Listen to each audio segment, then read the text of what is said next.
Hey everyone, welcome to the UVD Weekly Wrap-Up, the show where the team from UrbanVinylDaily.com goes over everything there is to know in the designer toy, art, street art, and Sofubi world. I'm your host, Travis Likens. I'm Ben Pierce. And this is episode 11, which we have entitled 2 Minutes to Midnight.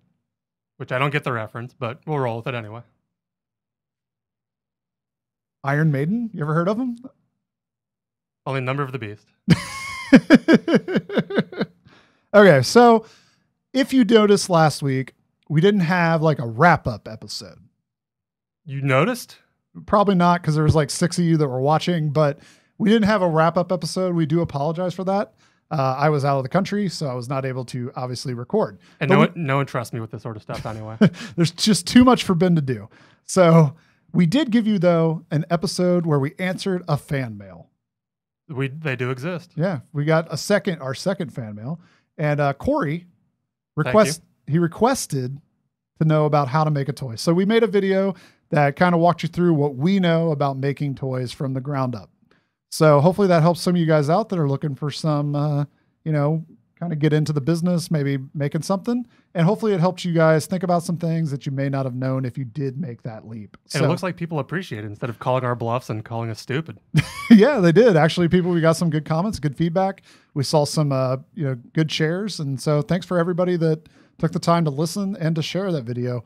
Hopefully you find our normal videos just as insightful. So if not, though, we got another one right now for you. So if you want to turn off your channel now, or if you want to continue down this train wreck with us. Or just put it on cruise control and just don't watch the video. Listen to us. Just listen to us on iTunes. So first up in the toy news, though, we have some news from Toy Art Gallery and Miss Candy Bolton.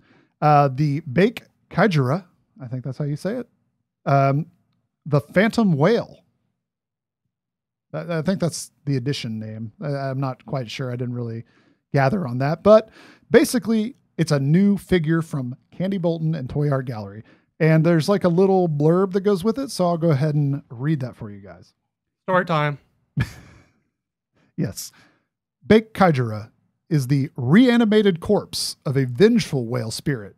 It brings a curse of famine, plague, and natural disasters to the village that caused its demise. They can be found on rainy nights near the coast with a host of strange birds and fish swarming around them. Sounds scary.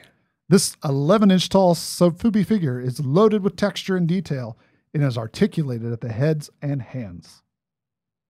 Good place to be articulated. This is a sweet looking figure. You took a look at it, right? I'll pretend I say yes. No, it's a sweet figure. I mean, it's massive and it kind of has that, like it curves under and its tail goes up the back and it's articulated back there like a whale tail. And it has like a horn, like a narwhal. Is that how you say that thing? With a horn? Yeah, a narwhal. Yeah, a narwhal, yeah.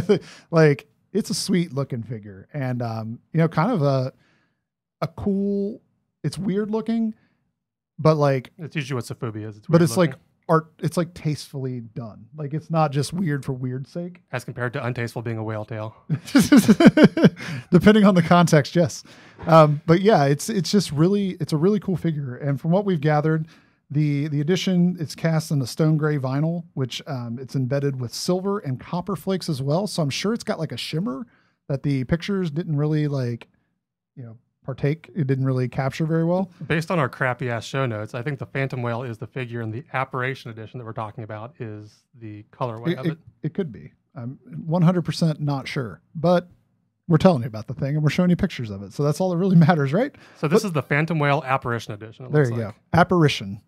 So the figure made in Japan, obviously, it's available this Friday, August 5th for $95 each at shop.toyartgallery.com. So if you're a fan of soft vinyl or Candy Bolton, who I believe this is only her second production figure. Don't quote me on that, but I believe it's only her second one. She does a ton of great customs and it's good to see an artist, getting a new figure. And it's a massive, it's 11 inches. That's a big soft vinyl piece. So $95 for an 11-inch figure. Come on, people. Get your wallets ready. Pony up. Pony up. It's time. Support this. But that's really all we got to say. If you like it, grab it. If not, maybe you'll like this next thing that Ben's going to tell you about. Next piece, as we stumble out of the last one, is that a couple days ago when this airs, that Kid Robot and Scott Tolleson showed off the gift, quote unquote gift, that you'll get when you buy a case of the Odd One series that'll be coming out this fall. So it's an orange and I guess black figure, kind of reminiscent of what I assume as the Uncle Arg-ish looking figure. Yeah, it kind of has that feel. Yep.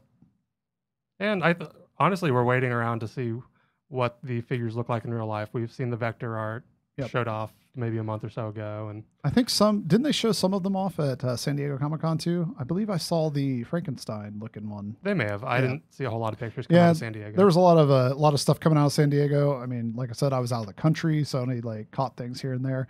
But I believe I did see a photo that showed off the just a couple of the figures. The one that stood out to me was the Frankenstein looking one though. So I'm probably going to try to grab that one because the sculpt looked really cool on it. So, but yeah, so if you grab a case, you get a free gift. It's nice to see Kid Robot doing that again. There was a while there where they weren't. So really cool to see that, people that are ponying it up for an entire case of something are getting a nice little toss-in gift as well. Or maybe they're just trying to go back to where they were before, where they'd have release parties and case exclusives and stuff like that. Yep. So very cool. Last time they did this, they had them online. So they gave them away if you bought them online. Some select stores did get them as well. So like 3D Retro had a release party, I believe, and they were giving away there. Other companies as well had the figures. So make sure to keep up with your favorite designer toy retailer. And if they're giving it away and you're planning on buying a case, probably the place to shop. So hopefully you guys are excited about it like we are. Yeah, it's a pretty cool looking series. Yeah. So the next thing on our list, though, we have information coming from Brant Peters and Reelhead. The Astro Bat, which we have not talked about on the show, but we did talk about on the blog, is basically they're taking the Reelhead body and Brant Peters designed a new head and new accessories and hands for the figure. And it is finally ready to be released. So this weekend, this Friday, yes, August 5th, the Outer Limits Tour, which has been going around the country a little bit, is stopping at Stranger Factory in Albuquerque. Yes, Albuquerque. And at that event, there will be the first painted release of Astro Bat. It's an edition of 6. He showed off one of them, and he teased another, I believe, which I saw. And it just looks really good. I mean, the figure, obviously the body has existed before, but the way that Brant's design was applied to that body for the head and the additional arms looks really good. It's put together really well. And, you can, like sometimes when multiple people sculpt on something and like create kind of like a collaboration, sometimes it doesn't exactly look like it goes together because you're putting two different styles together to create one thing. And in this case, it worked out really well. So I know I wish I could get one. I'm not going to be in Albuquerque, but there's going to be 6 lucky people that are, and they're going to grab one of those for their collections. So, or one lucky person that buys all 6. Maybe that guy too. I don't know. I'm thinking the Stranger Factory probably would limit that, but I'm not down there. So, but yeah, like we said, first edition. So there's going to be some lucky people that get that very first release of this figure. So good luck. And if you get one, tweet it at us or Instagram it at us. I'd like to see it. Or Facebook Messenger us. Don't do that. Do not do that. Oh, I'm sorry to encourage you. Bad habits, bad practices. Yeah. So, but that's all we really got news on that. So the next item it's a month away actually. We're giving you a heads up. A massive heads up if you want to go to Kansas City, because Scribe is releasing several things in conjunction with his Scribble Squad in the Wild Weird West book. So it will be the last release of the Sitting Rumpus figure. So it's the last colorway. It's a blackish color. And along with that, there will be a 12-inch vinyl with a Rumpus on the front. And so the music on the vinyl is Rumpus-inspired, Wild Weird West book themed. Along with the first, I think, 50 get a 12x12 sign print. Along with that, it'll act as a book signing, along with a springboard for the book that everyone could have and should have bought on Amazon by now. Could have and should have. Just to be clear, when we say a 12-inch vinyl record, talking about a record, music, not a 12-inch vinyl figure. Just to be clear, like just in case somebody out there doesn't know, a vinyl record. But it's a really cool project. If you haven't picked it up on Amazon, I don't know why not. It's really cheap.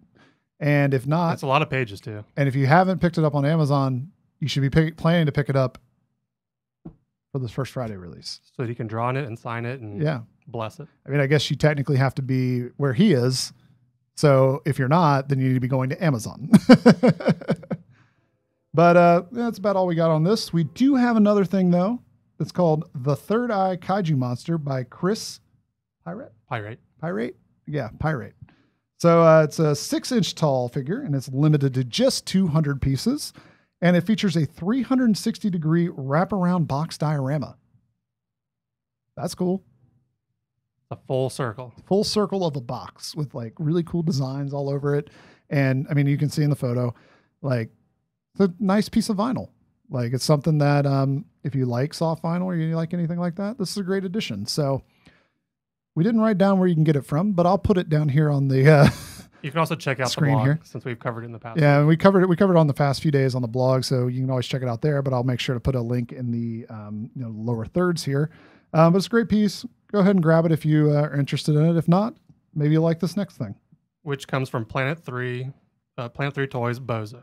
It's the Nigori edition.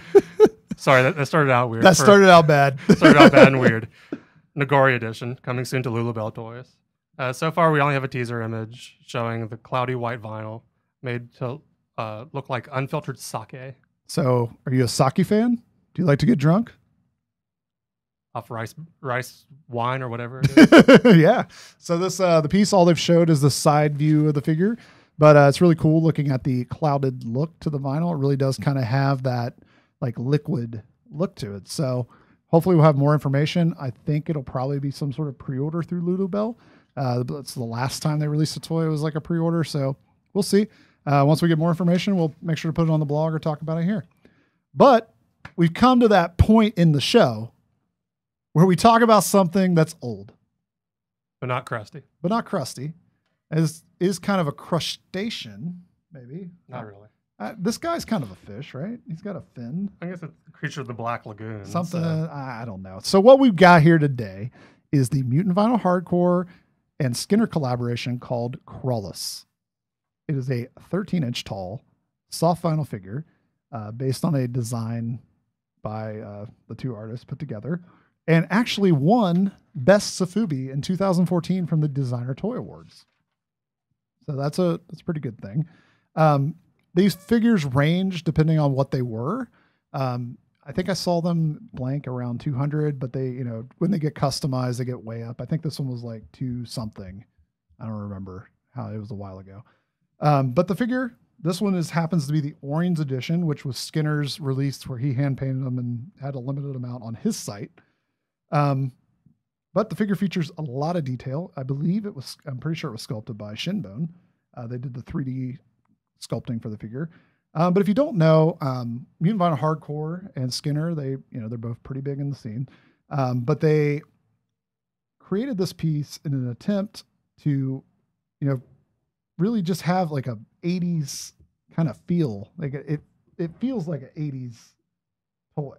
Like it's like the killer like 80s toy. It has everything you possibly want. It has 2 heads. It has like a skirt looking like a toga. I don't know what you call this thing, like around its waist. A kilt. I don't know. But it's like barbarian. Like it's got all kinds of stuff. It's got a pointy thing. I don't know. Like it's got a pointy little hand thing. It's not a hook, but it kind of has a hook feel to it. Like, and the other thing that's cool about this figure is in the crotch.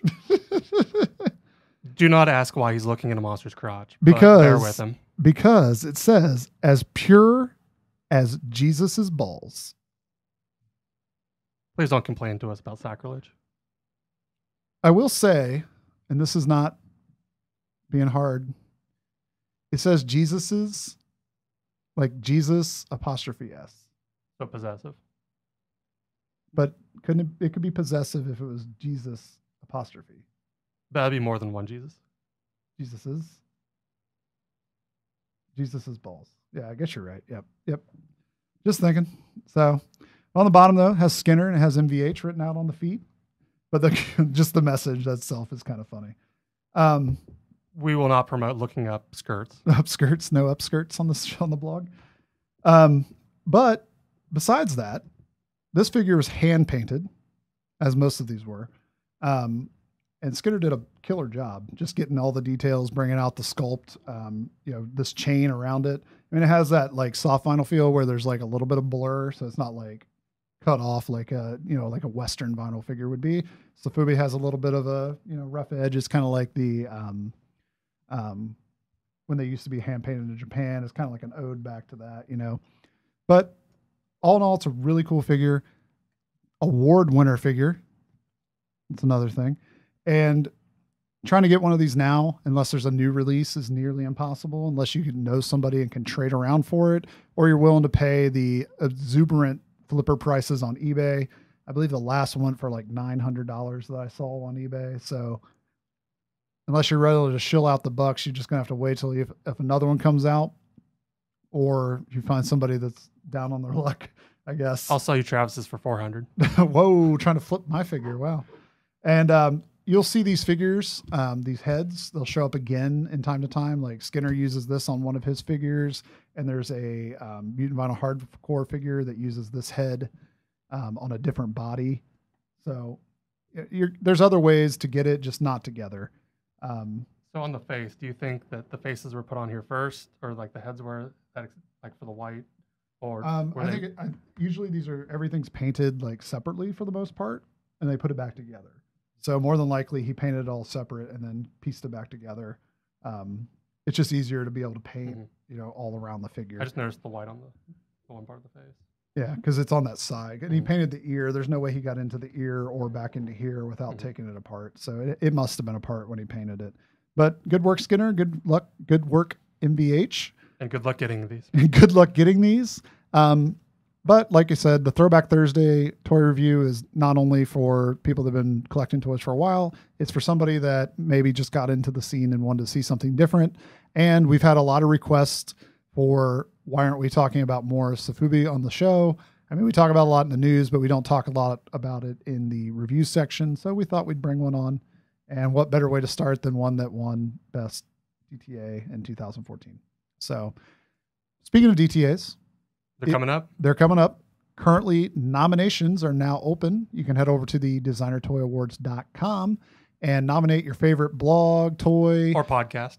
I think they all fall under the same. I think they're like media. I think that's what they're calling it now. I'm not sure. Does that mean we get two considerations because we run a blog and a podcast? I've heard it means we get no considerations because we run multiple things. But your favorite artist or favorite toy of the year, make sure you get in there and let the designer toy panel vote on it. If it's something you feel should be on that list, you need to make sure that you go in and nominate that thing or person, because not everybody, people don't always go in and nominate themselves because, it's not saying you're getting bad points for doing that, but people think it's not cool like themselves, so they won't do it. But there's people out there that deserve to be on that list. And if you feel like you know something, then take the 10 minutes and go out there and set up an account and, put in for it. We aren't going to sit here and plead that you put us in there for it, because if you want to do it, you want to do it. But it's not, the award itself is not that big a deal until you win, until you either win one or don't win one. It's a very polarizing subject. Yeah, it's a very polarizing subject, and like having one to me is not like the end of the world. Like, oh my God, I have to have a designer toy award. But if we won one, congratulations to those that have won. Yeah, congratulations to the people that won them. And if we won one, that'd be freaking sweet. That trophy's cool. Like we would have it prominently between us for every episode for a year. No, I'm just kidding. But no, like it'd be really cool. It's really cool if you do win one. And then like for the people that do win one, it's like I don't want to say a bragging right, but and it doesn't like validate that person. But like sometimes fans come up, I've heard people saying like, oh, congrats on winning that award. That's really cool. Like there's people that really think that that's cool for the person. So like, I want that success to go to the people that if they're doing something good, put them in, I think it's easy to get lost in the shuffle of the popularity contest. Yeah. Whether it is or isn't, I'll let you decide.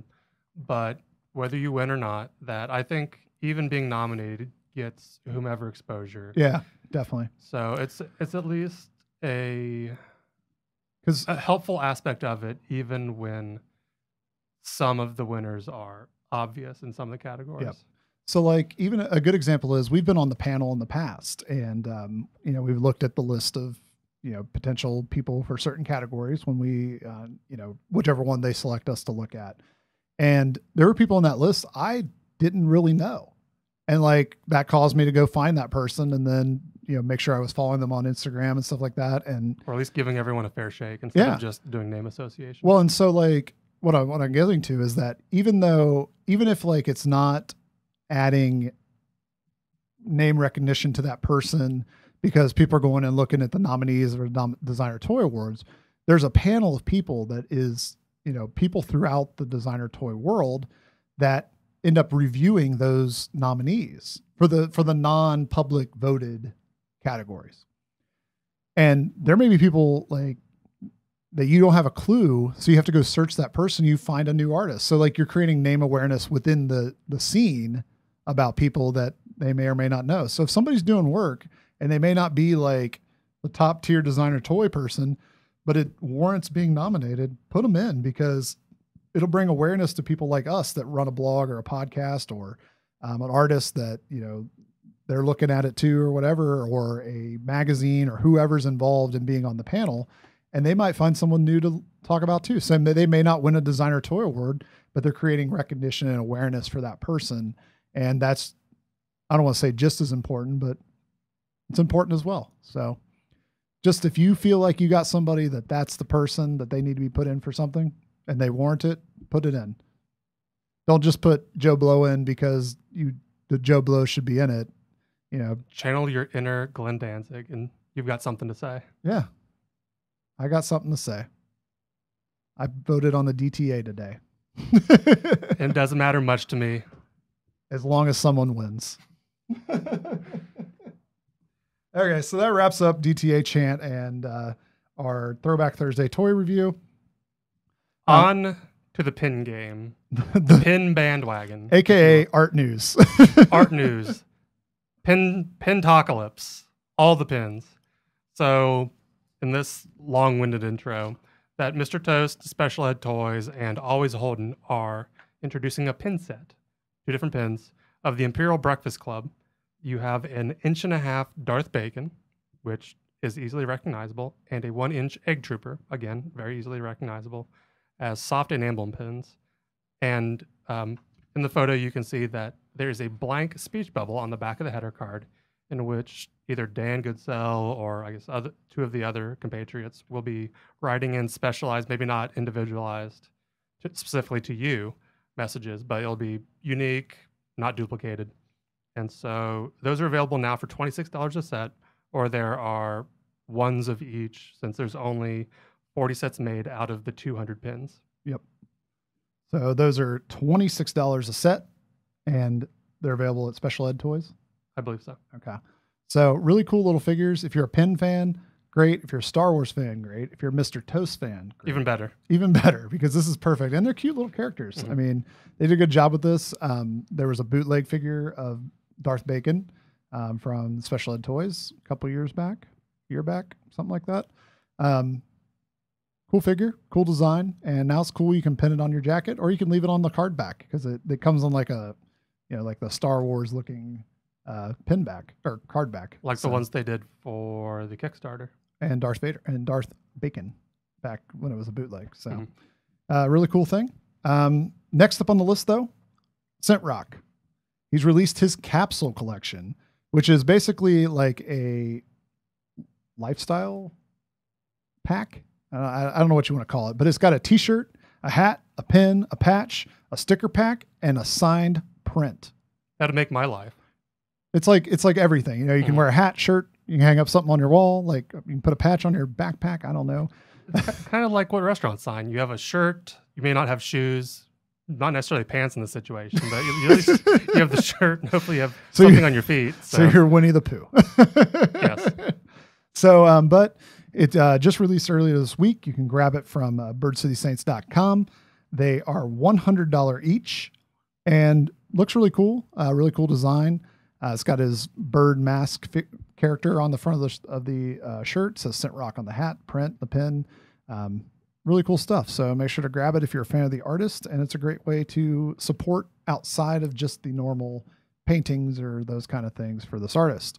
So, as we talked about before, so let's hear Travis's story time. Story time. So, as a preface, you may have wondered why or how we were posting photos on Instagram of murals south of the border. Well, I went to Mexico. I did not. So while I was there, we did check out a lot of the Seawalls project that took place in Cozumel and Playa del Carmen, and I can never say the other island, but there's another island where there were some murals as well. And it is a project basically that, is it Pangea Seed? Pangean Seed? They worked with Seawalls to create a project to kind of showcase on the shark finning epidemic that's going on around the world.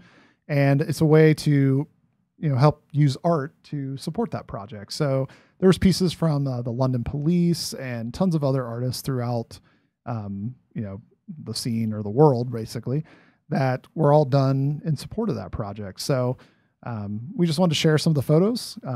You don't always get to see photos from street art that's around the world or see them in person. So if you happen to be on a cruise or a vacation around Cancun or Playa del Carmen or Cozumel, I definitely suggest taking the time to walk around some of the city squares and things like that. These murals are just there.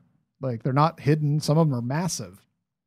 So you can find them and check them out. I mean, the real question is, were there any good Pokemon at these murals? I did not have service like out and about, but my girlfriend did, and she caught some Pokemon. They weren't at the murals, but she did catch some Pokemon in Mexico. Apparently these Pokemon were not very touristy then, if they were not hanging out at the murals. They were not just trying to get their picture in front of a mural. Like, yeah. eh. But they just to throw out there, one of the standout murals from that I felt like was there was two. One was the pink dolphin. It's like Pangean Seeds like mural there. It's like this pink dolphin. It's just like the clothing brand, kind of like the clothing brand, but not but it's just a dolphin that's pink, and it was really cool. And then Tristan Eaton and the London Police actually did a collaborative mural there. So there's like, Tristan did like these fish that were like eating smaller fish, and like inside the fish is like Tristan's like standard work where he's taken like characters and images and things like that and like crushed them all together and made like a picture. And then the lad is like all around the fish on the outside. So should have thrown Pez in there as the fish person. That would have been good if Pez would have been there. He might have had a mural there. I didn't see it anywhere, but it could be there. He might not. I don't know. So, or it may have been there, and murals are short-lived. Yeah. So if you want to check it out, we'll throw the Seawalls Instagram here on the bottom of the screen. You can check that out. But if you happen to be in those areas, make sure to check them out. That's all we got to say about it. So moving on, though, we got events. Two of them. One of them happens to be an artist that isn't from too far from us. The Bots. Looks like the Bots and Clutter Gallery have announced a show called Cryptic Creatures. It's a solo show with the debut event of the event flyer, and the show runs August 13th through September 2nd. So in 2 weeks. So I'm assuming on the 13th, there's some sort of opening reception for the show. And the Bots have shown off several of the pieces so far. They can't like show the whole thing, but just like a preview of it. And we're showing those on the screen. If you like the Bots, then the show is going to be great for you. And if you don't like the Bots, I'm sorry that you don't have very good taste. No, the show's still going to be great for you. But from what I've understood, they've created a decent amount of like smaller pieces to make it more accessible to fans. So they have a particularly long custom list. So if you're trying to pick one up, wink, wink, you probably want to get it from Clutter Gallery so you don't have to be on a ridiculously long list. Great chance for people to grab a 3-inch dunny. But I do understand they have other pieces there as well. So if you're looking for something a little bigger, they're going to have those there too. But if you're really looking for a 3-inch, now's the time. So make sure to keep an eye out for Clutter. They do have a preview list that you can sign up for to get the pieces in. They usually come out about 8 hours or 6 hours before the show opens, and they give you the chance to reserve the piece that you want. So if you're really into the Bots, you're going to want to go over to Clutter's website and sign up for that preview list before the show. All right. Because you can't sign up for a preview list after the show. And it's not really a preview, it's a review. It's a review. So second show we have happens September 10th, which is unfortunately a month away. But it's Jeff Soto. I hope everyone knows who Jeff Soto is, but he is partnering up with the Jonathan Levine Gallery, and is doing the Soto Fish Society, which he showed off a little square of one of his images. So. He showed a square. Here's a square. Which I guess is Instagram. You're not going to show a rectangle necessarily. Well, they did change the sizing scale that you can do on Instagram. So it was a square excerpt of one of his pieces. Yeah, so always good to see a Jeff Soto show. I don't know when his last like full-on solo show was. He's a busy man. He's a busy man. Always doing these concert prints. Yeah, and a lot of times he just has like a piece or two, or he's goes and does like a big mural somewhere. So a solo show, I just can't think of when the last one was. So it's exciting to see that, and I know I'll be interested to see the pieces. I probably can't afford them, but I would love to own one. So yeah. I'll be checking it out, checking out the preview list, and seeing what all he came up with, because he is an amazing artist. There's no other way to put it. And if you've ever met him, he's just a really cool guy. So always fun to support somebody who's just a nice guy. So. Does not finish last. Yeah. But that kind of wraps up the weekly wrap up for week 11. Thanks for sticking around. Yeah. Thanks for sticking around through the whole show, if you actually made it this far. And while you're here, if you want to check out some of our other stuff, like on urbanvinyldaily.com, where we post about things like this every day, you can check that out, or you can find us on Instagram or Twitter at Urban Vinyl Daily. There we post about, pictures of things, where we're at. If I'm traveling the world, or Ben's traveling the world, and we find a mural, we post about it, or just anything that we find kind of cool. Like if we see something that it's like, hey, this is release, we're not going to be able to post about it on the blog, but we'll give it a retweet on the old Twitter, or repost on the old Instagram. So we do that. Old Instagram-y. So make sure to follow us there. You can also send over, say, fan mail. If you want to be like our friend Corey that sent over the question about how to make a figure, you can send that over to urbanvinyldaily@gmail.com, and we'll make sure to either reply to you within a wrap up, or if it's a good enough question, we'll just give you a whole episode, just like we did Corey. And that's the perfect plug to tell you to not send us anything on Facebook Messenger. Or if you want us to see something, please don't tag us on Instagram. Yeah. Or Twitter. Yeah, we're not saying we're like super popular, but we do get like a lot of likes and a lot of tags. So it's hard for us to look at all of them. So if you really want us to see whatever it is you're trying to get us to talk about or post about, we really need you to send it over to urbanvinyldaily@gmail.com. That's the best way to get in contact with us, and for both of us to see everything that you're sending. So just keeping that out there. But we do love when people like and share things on Instagram and Twitter. Not hating that. It's just we can't always guarantee we're going to see whatever it is you're trying to share with us. So get us to post about or talk about. Yeah, so urbanvinyldaily@gmail is the best way to get a hold of us. But we do have exciting news about iTunes. So we're over on iTunes under the Token Nerd Network. Token Nerd Network includes us, UVD Weekly Wrap Up, also the Token Nerd Podcast, where they talk about nerdy things like movies, TVs, comics, toys, Batman, like action figures, Batman, and all kinds of stuff like that.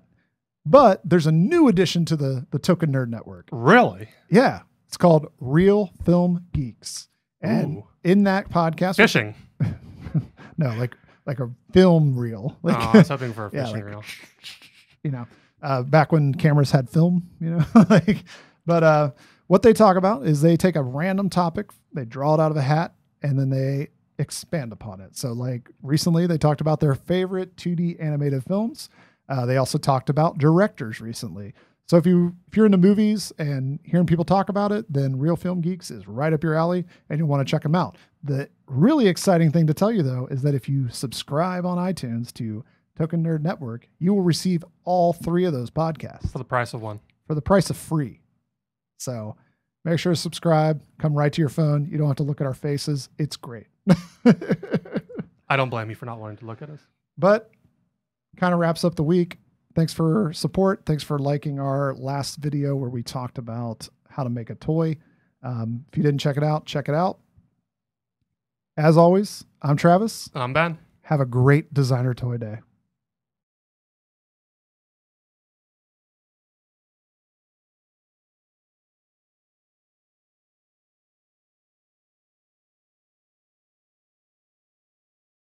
Hey everyone, this is Travis Likens from Token Nerd Podcast, and I'm here today to tell you something about sponsorship.